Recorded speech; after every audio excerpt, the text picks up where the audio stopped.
omusika sife twamulonze. Sheikh Muzata yali musajja mulambulukufu mu bintu ebyo byakolanga. Enkuŋŋaana ziyateekateekanga ewuwe ne mu famire ye omusika we yamulaganga ntakera nti omwana wange ono Amjad Sozi Muzata ye musika wange.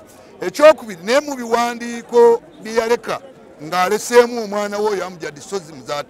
Ebbanga lino lyonna tubadde singa kino kyaggwadda naye omwana abadde Amerika awangalya Boston nga tumulinda naye alhamdulillah Allah musobosezza n'abeera ng'ajja.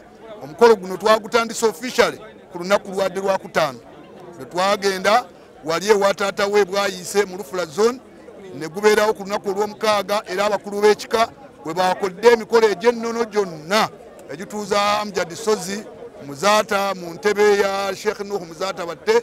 Ate olwaleero ne tukola wano omukolo gaggadde buli muntu nga bwagulabye okujja okulaga Uganda, okulaga Obuganda, okulaga Obusiraamu omusika wa Sheikh Nuh Muzata Batte. Nali njagala nnyo Sheikh Muzata lwa nsonga mulwanirira mirembe, twagala mirembe abakuume. Sheikh Nuh Muzata Batte ennyumba ye amakage nze njagamba nti gaatwalwa n'amaanyi.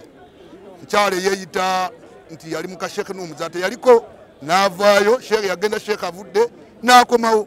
Era ekyalaze ekyo mwalabye ye yafumbiddwanga n'olumbe lwa Sheikh terunnaba. Wane mu mpisa ya Buganda omukyala tafumbirwa okujjako ng'olumbe lwa baluwedde. N'ekyo kyokka kyayongedde okulaga nti ewa Sheikh yali yavaayo ng'ali ku bintu bye birala kati byatambuza era ye kati programu ze zitambula ne wano tabaddeewo. Newa Sheikh kati yalemerawo fe Sheikh yali musajja nga mugazi okusinga okukayanira ebintu yali mugazi wonna Sheikh Muzata asobola okubeerawo. So ne tusalawo wali eBwayiso wa kitaawe wazaalwa we yakulira ate mu Buganda tekizira singa kyadde kizira mu Buganda tekwali kikoze ne mu Buganda jjajja omukulu owa Kasolya twabadde naye ow'Essiga twabadde naye Katikkiro w'Essiga twabadde naye kitegeeza ne balambika ensonga mu bulambulukufu bwayo era omukolo gwakoleddwa ne guggwa mu mirembe owatali kutaataaganyizibwa era omwana mumulabye wano olwaleero nga bamulaga mikwano n'abooluganda n'eggwanga lyonna. Tuva mu kusabira Sheikh Nuh Muzata Batte n'okumujjukira era bingi ebimwogeddwako ku ebyo bye yaleka akoze. Tusaalira okuba nti Mukama Katonda yamutuggyako naye tukakasa nti Katonda eyamutuwa era yeyamutwala. Mukama Katonda akkirize emirimu gye emirungi ate amusonyiwe wonna awamusobako ng'omutonde. Allahumma amin. Sheikh Nuh Muzata Batte nze yali mukwano gwange ate yali tasosola wakati w'abakulu n'abato. Yalina omukwano ku bato, yalina omukwano ku bakulu ate obubaka bwe bwe yalinga ayogedda ku nsonga yakulembezanga nnyo okutendeka, okujjukiza n'okukuutira empisa era ng'alwanyisa nnyo obwononefu. Kyova olabanga Sheikh Muzata y'omu ku bawalimu nga ebigambo byabwe Uganda yonna abantu nga tofudde ku ddiini yaabwe babyagalanga nnyo kubanga yayimiranga ku mulamwa ogw'empisa. Walaba obwononefu abuziyiza ng'obusamu era butugamba nti walaba obwononefu tulina okulwana okulaba nga tubuziyiza era mu bikolwa oba okubyogerako oba okubukyawa. Ne Sheikh Muzata yakulembezanga kyonna kyasobola okukola yabyogerangako, yalwanyiriranga obwenkanya, yalwanyiriranga empisa, obuntu bulamu era yalwanyiriranga n'eddembe ly'Abannayuganda. Tulowooza nti tiyalina busosoze wakati w'abakulembeze bonna. Ffe tuli bakulembeze abava mu opposition Muzata yatubeererangawo naye nga buli ludda abeerawo nga munnaddiini era nga bwe tulaaja nakati bannaddiini baveeyo boogere kati nga kukiwamba abantu. Muzata singa yabyogedde dda kubanga ye yabanga ekitiiyo akiyita kitiiyo n'enkumbi agiyita nkumbi. Yatuukiriza obuvunaanyizibwa bwe ng'omukulembeze nga munnaddiini okuyimirirawo ku lw'abantu. Eky'omwana omu obutabaawo situmanyi era abantu bonna tebaweddeeyo naye ng'ekikulu ekyakoleddwa nti ebiranga ebibadde biyita okuyita abantu ku dduwa ya Sheikh Nuh Muzata Batte famire yebadde eranga ne ofiisi ya Supreme Mufti era famire yayisa abafamire bonna babaddewo wano.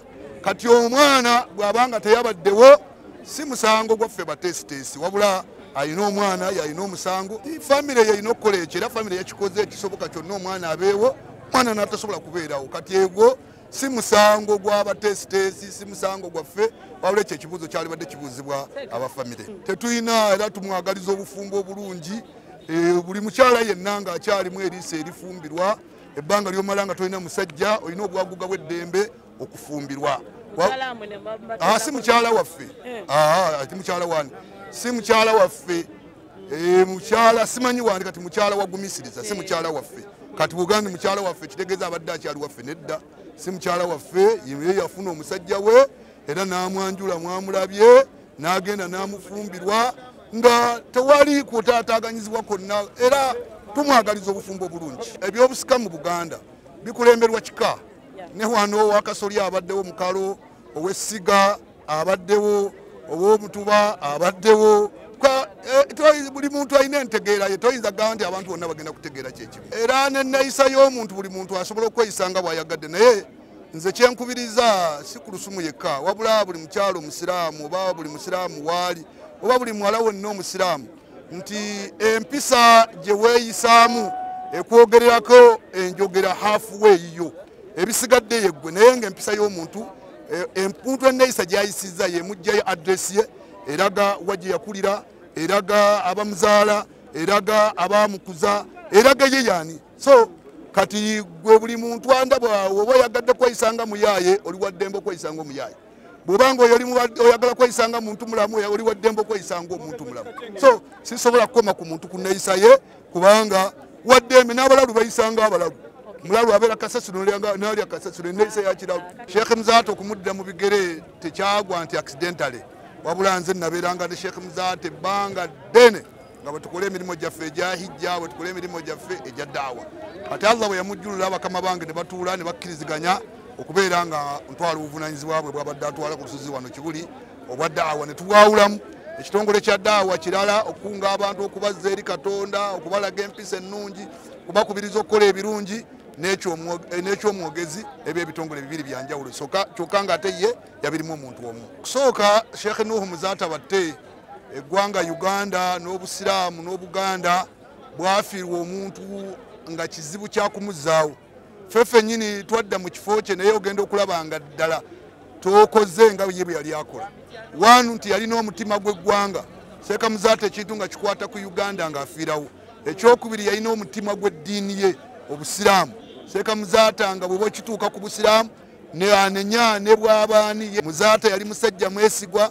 Muzaate yayagalanga buli muntu awangaale bulungi. Teyayagalako muntu yenna kulaba muntu ng'ali mu mbeera ebonaabona. Teyayagalako kulaba nga waliwo omuntu ali azaamaanyizibwa mu ngeri yonna. Y'ensonga lwaki wamulabanga buli waabanga obuza lyazaamaanya, Muzaate yavangayo n'awulira Muzaate ne bufuuka obwakabaka.